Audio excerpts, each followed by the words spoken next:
뉴스 정면 승부 1부는 오늘의 주요 뉴스 정리하는 뉴스 인앤아웃으로 시작합니다. 오늘의 주요 뉴스 깔끔하게 정리해 드립니다. 김영민 아나운서 나오셨습니다. 안녕하세요. 네, 안녕하세요. 예, 오늘의 주요 뉴스 뒷 배경과 의미 해설해 드립니다. 오늘은 윤영결 전 매경닷컴 대표 나오셨습니다. 안녕하세요. 안녕하세요. 네.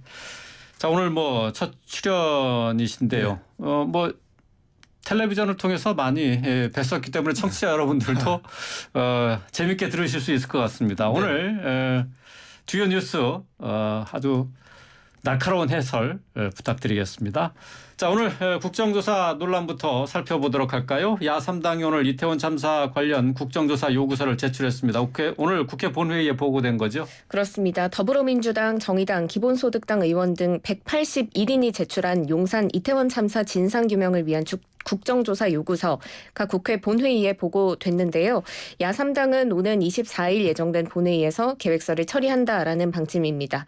하지만 국민의힘이 계속 반대하고 있기 때문에 통과까지는 난항이 예상됩니다.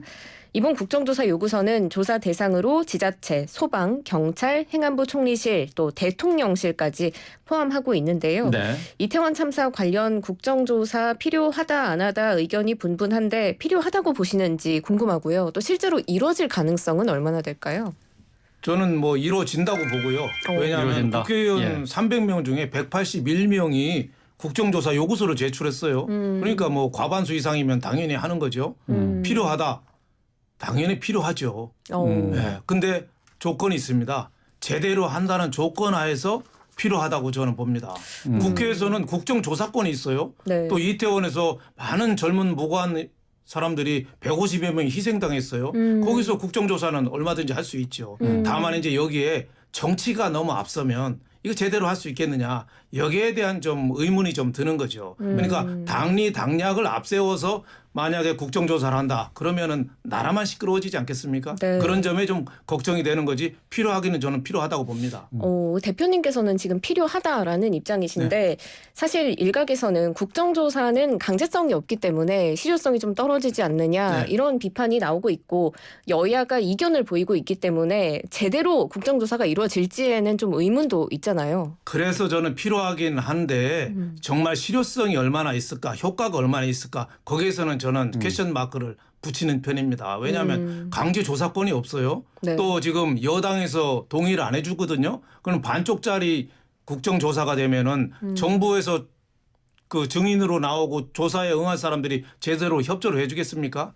그리고 또 야당이 국정조사를 요구하면서 낸 문건을 보면은 좀 순수한 이태원에 초점을 맞춘 게 아니지요. 예를 들면 대통령실 이전 때문에 거기에 경비들을 많이 충당하느라고 이태원 경비가 소홀해서 그랬다. 네. 또 마약 수사를 또 너무 앞세우다가 보니까 마약 수사에 인원이 충당돼서 실제 이태원에는 경비가 줄었다. 이런 식으로 대통령실이나 이런 쪽에 대응에 좀 초점을 맞춘 당리 당략적인 성격이 좀 강한 국정조사이기 때문에 야당이 얘기하는 거는 실효성이 좀 의문이 되는 거죠.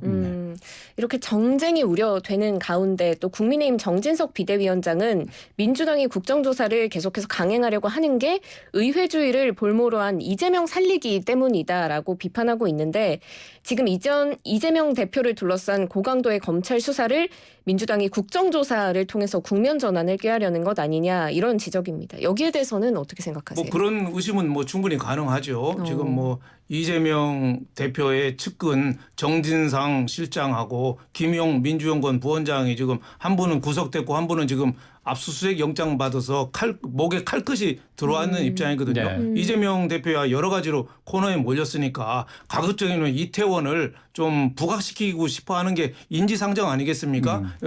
계속 국정조사를 하게 되면은 뉴스에 좀 초점이 되고 하니까 그거를 좀 화살을 좀 돌리고 싶긴 하겠죠. 그런 면에서 정쟁을 촉발한다는 측면에서 충분히 여당에서는 할 수 있는 얘기다. 다만 이제 여당도 좀 비판을 받아야 돼요. 왜냐하면 경찰이 경찰 수사를 하고 있어요. 셀프 수사잖아요. 그러니까 제일 먼저 지금 피의자로 입건해서 한 게 누구예요? 소방대장이에요. 용산 소방대장. 경찰 자기네는 수사 안 하고 용산 소방대장부터 먼저 하고 있어요. 오히려 불끈 사람부터 먼저 불러들여가지고 조사하고 있거든요. 셀프 수사 이거 좀 보완해야 되지 않나요? 예를 들면 경찰에 좀 파견해서 좀 같이 보완을 한다든지 뭐 여러 가지 좀 방안이 있을 텐데 지금 경찰에만 맡기는 수사는 저는 한계가 있다 이렇게 봅니다. 네. 네. 지금 뭐 셀프 수사 말씀하셨는데 네. 소방청 뭐 용산 소방서장뿐만 아니라 네네. 경찰에 뭐 용산서장도 있고 유미진 총경도 있고 다 네. 입건됐어요. 네. 같이 수사는 뭐 진행되고 있는 것 그렇죠. 아니겠습니까? 네네. 근데 어쨌든 뭐 지금 국정조사에 대해서는 국민의힘 측에서 얘기하는 것이 결국 국정조사의 증인들로 채택이 돼서 나오는 사람들이 질문을 받게 되면은 민감한 사항에 대해서는 지금 수사 중이라 답할 수 없다 이런 식으로 해서 헛돌 것이다 이렇게 얘기를 하고 있잖아요. 그렇죠. 그런 점이 이제 국정조사가 얼마나 실효성이 있는가 그게 좀 의문시가 되는 거죠. 그러니까 그러니까 화면만 어떻게 보면 국민들을 통해서는 네. 화내는 표정하고 피하는 모습만 화면만 부각이 되면 그게 얼마나 효험이 있냐 이거죠. 제대로 된 국정조사라면 저는요 이런 사건이 다시는 안 나가게 이런 이태원 같은 참사가 다시는 안 생기게 우리가 어떤 준비를 해야 되느냐 이게 초점이어야 되잖아요. 이태원에 저 도로 좀 넓히고 경찰 더 늘린다고 이런 사고 안 날까요? 과거에 1990년에 사우디아라비아의 라마트 다리라고 있었어요. 네. 거기에 1,426명이 사망을 했습니다. 압사 사고로. 근데 그때 다리를 싹 고치고 다 정비했어요. 근데 15년 후에 2015년에 700명이 또 압사를 했습니다. 아, 그 자리에서. 왜냐하면 그렇죠. 이런 참사는 무슨 시설 고치고 누구 책임자 묻고 한다고 되는 일이 아니에요. 세월호 특조단 그렇게 몇 번을 해도 해난 사고 더 나잖아요. 그러니까 우리가 국가적으로 뭘 해야 되는가 시설도 해야 되고 훈련도 했는데 이런 것도 나올까요? 그래서 저는 국정조사는 필요한데 지금 정치인들의 자세는 국정조사를 할 자세는 저는 아니라고 봅니다. 네. 알겠습니다. 자, 국정조사 어쨌든 뭐 국민의힘에서는 반대를 하고 있는데 반쪽짜리 국정조사가 될지 좀 살펴보도록 하겠습니다. 자, 윤석열 대통령이 내일부터 해외 순방을 떠납니다. 네. 자, 관련 내용을 좀 한번 살펴볼까요? 네, 4박 6일 일정의 순방이고요. 내일부터 캄보디아 프놈펜에서 열리는 아세안 정상회의에 참석하고 또 14일부터는 인도네시아 발리에서 열리는 G20 정상회의 일정에도 참석합니다. 윤 대통령은 이태원 참사의 충격, 슬픔에 힘들어하는 국민을 두고 외교 순방에 참석해야 하는지 고민이 많았다라면서 워낙 국민 경제 활동과 이익이 걸린 중요한 행사라서 불가피하게 가기로 했다라고 말했는데요. 이번 순방을 통해서 아세안 정상회의 에서는 자유, 평화, 번영에 기초한 우리나라의 인도태평양 전략 원칙을 발표하고 한국과 아세안 관계의 연대 구상을 발표할 것이다 라고 밝혔습니다. 네. 한미일 정상회담 확정됐고요. 조금 전 속보로 들어온 바로는 한미 정상회담까지 지금 확정이 된 걸로 알려져 있습니다. 네. 한일, 한중 정상회담은 아직 확인된 바 없습니다. 이번 순방에서 어떤 성과 기대할 수 있을까요? 저는 이태원 사고 때문에 대통령이 좀 망설였던 걸로 알고 있어요. 네. 그런데 그렇죠. 가기로 한 거는 잘한 겁니다. 네. 경제나 다른 건 내치를 잘못하면은 우리가 좀 못 사는 데 그치지만은 외교를 잘못하면은 나라가 송두리째 흔들립니다. 나라 존망이 걸렸어요. 한미일 얼마나 중요합니까? 그리고 또 중국이 옛날하고 다르잖아요. 미국하고 중국하고 대립 때문에. 네. 그러면 우리가 아세안하고 손을 더 가까이 해야죠. 그리고 G20 세계에서 잘 사는 나라 20강대국하고 우리가 손잡고 할 게 굉장히 많잖아요. 원자력 발전소 수출이라든지 뭐 우리 무기 수출도 있거니와 중국이나 이런 위협에 공동 대응하고 또 북한의 핵 미사일 위협은 지금 상시하는 위협이잖아요. 네. 속초 앞바다까지 미사일이 떨어졌고 북한 김정은은 저 울산 앞바다도 자기네가 순항함 미사일 쐈다고 할 정도니까 네. 우리의 눈앞에 있는 위기거든요. 그래서 각국 세계 지도자 정상들하고 이런 데서 얼굴 마주치고 손잡고 상의하고 이래서 얼굴을 익히잖아요. 정상들 간에도 소위 말해서 안면 장사입니다. 그러면은 다음에 전화통 들으면 같이 들어서 급할 때 같이 상의할 수 있고 이거 좀 해결해 주시오 할 수도 있는 거예요. 네. 그래서 저는 한미일도 중요하고 아세안도 중요하고 G20, G20이 너무너무 중요하다 이런 생각이 좀 듭니다. 네. 네.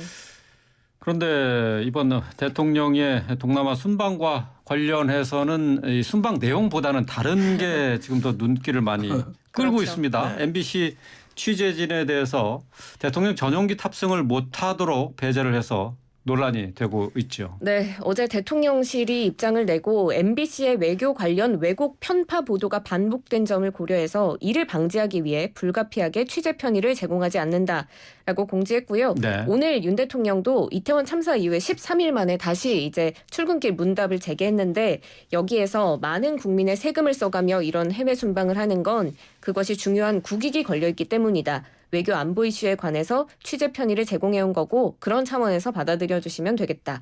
이렇게 입장을 직접 밝혔습니다. MBC는 강하게 반발하고 있죠. 언론 취재를 명백히 제약하는 행위다. 언론 탄압이다라고 하고 있는데요. 어떻게 보셨어요? 저는 뭐 오죽했으면 이런 일이 있었겠느냐 이런 생각이 들어요. 오죽했으면? 네. 예. 오죽했으면 지난번에 날리면이냐 바이든이냐 이거 갖고 유엔 총회 미국 회담하면서 그런 일이 나왔잖아요. 네. 그래서 국익에 심연한 손상을 줬죠. 그래서 그때 MBC가 또 미국 정부에 또 이메일까지 보냈잖아요. 이런 바이든 욕했는데 어떻게 생각하냐. 뭐 이런 식으로 보내. 거기서 대통령이 많이 충격을 좀 많이 받은 거 아니냐. 예. 도대체 국익을 위한 거냐. 방송사가 너무 편향적인 거 아니냐. 뭐 이런 식의 생각을 한 것 같고 네. 과거 광우병부터 MBC에 대한 불신이 상당히 컸던 것 같아요. 그렇지만은 첫 번째는 저는 오죽했으면 그 두 번째 할 얘기는 그래도 네. 그래도 그렇다고 해서 전용기 탑승을 빼서 이게 이슈가 되면은 꼬리가 몸통을 흔듭니다. 해외 순방 가서 진짜 국익에 걸린 데는 진짜 중요한 일이 있는데 전용기 한 명 타고 안 타고가 그렇게 중요합니까? 네. 저는 이거는 좀 너무 지나친 거라고 봅니다. 물론 취재를 막은 건 아니에요. 언론 탄압이라고 해서 언론 탄압이라고 볼 수는 없어요. 왜냐하면 우리 전세버스 타갈 테니까 너는 전세버스 타지 말고 저 시외버스 티켓 표 끊어가지고 와. 이 소리거든요. 그러니까 그렇죠. 좀 불편하지 취재를 거부하는 건 아니에요. 그리고 각 언론사들이 해외 순방 갈 때 공짜로 가는 건 아닙니다. 그렇죠. 전용기 예. 타도 다 N분의 1 다 바깥까지 예. N분의 예. 1 다 냅니다. 예. 그러니까 MBC도 돈 내는 거 똑같아요. 하지만은 다른 비행기 타고 와라. 그렇죠. 그런 다른 비행기 타고 와라. 너랑 같이 놀기 싫다. 이거니까 조금 대통령이 좀 전체를 보고 좀 크게 좀 하셨으면 네. 그런 좀 아쉬운 게 있죠. 그러니까 검사들이 그렇잖아요. 피의자를 할 때는 무죄하고 유죄 둘 중에 가리잖아요. 적과 악은. 그러나 지금부터 너무 좀 적과 악은을 너무 분명하게 하는 거 아니냐. 그래서 좀 그런 면에서 좀 안타깝죠. 이유 극강이라는 말이 있거든요. 노자가 얘기해서 이유 극강. 부드러운 걸로 강한 걸 이긴다. 상선약수. 물이 약한 것 같지만 물이 최고로 위에 있다. 예, 그런 걸 좀 해서 좀 더 부드러우면서도 좀 포용을 할 수 있으면 좋았겠다. 이런 생각이 좀 듭니다. 예. 네. 오늘 대통령실에도 조금 전에 입장을 냈는데요. MBC 취재진들을 전용기 탑승을 배제한 부분에 대해서 MBC가 가짜 뉴스 허위 보도하지 않았느냐, 취재윤리 상반된 국익 훼손 이것 때문에 뭐 이런 결정을 내렸다. 네. 이렇게 얘기를 했어요. 여야의 입장도 엇갈리고 있죠? 네, 그렇습니다. 야권에서는 정부를 비판하는 목소리 당연히 팽배한데요. 박홍근 민주당 원내대표는 뒤끝 장렬, 소인배 같은 보복행위다라고 비판을 했고요. 오늘 민주당의 국회 과방위 소속 의원들도 규탄 기자회견을 열었습니다. 네. 국민의 세금으로 가는 대통령 해외 출장이다. 대통령이 듣기 싫은 소리 했다고 대통령 마음대로 특정 언론사를 배제하고 왕따시키고 그러면 못 쓴다. 이런 게 치졸한 언론 탄압이고 이러니까 불통 대통령이라는 소리가 나오는 거다라고 비판했고요. 이윤주 정의당 대표도 이건 누가 봐도 대통령실의 조치가 MBC가 뉴욕 순방 시 대통령이 행한 비속어를 그대로 보도한 데 대한 치졸한 보복 행정이자 언론 탄압이다라고 비판했습니다. 그러니까 야권은 이번 조치가 결국 미국 순방 당시에 윤 대통령의 그 비속어 논란을 자막을 달아 최초 보도한 거에 대한 보복성이다. 이렇게 보고 있는데 반면에 이제 국민의힘에서는 언론도 책임 의식이 있어야 한다라면서 좀 두둔하고 옹호하는 모습 보이기도 했습니다.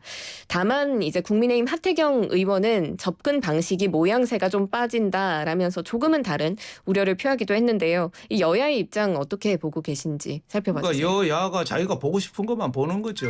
그러니까 저는 뭐 야당의 주장대로 언론 탄압이라고 볼 수는 없고요. 네. 취재를 불허하는 건 아니니까 좀 우리 저 택시 타고 갈 테니까 너 마을버스 타고 따라와. 뭐 이런 어쨌든 거니까 취재는 할수 취재를 있으니까 불허하는 탄압은 건 아니다. 아니에요. 같은 전용기를 안 탄다는 것뿐이지. 전용기 타면 편하죠, 예. 여러 가지. 그렇죠. 여러 가지 편하죠. 대접도 거기에 받고. 대접도 받고 또 기내에서 대통령이 또 와이셔츠 바람으로 와서 또 편하게 또 얘기도 좀 합니다. 네. 예, 그래서 좀 기념사진도 같이 찍고 좀 여러 가지 좀 그 소위 말하는 위신 세워주는 게 있죠. 폼도 하지만 나고, 그렇죠. 예. 아니면 따로 가려면은 비행기 갈아타야 되고 또 코로나 검사도 또 따로 해야 되고 불편한 점이 많죠.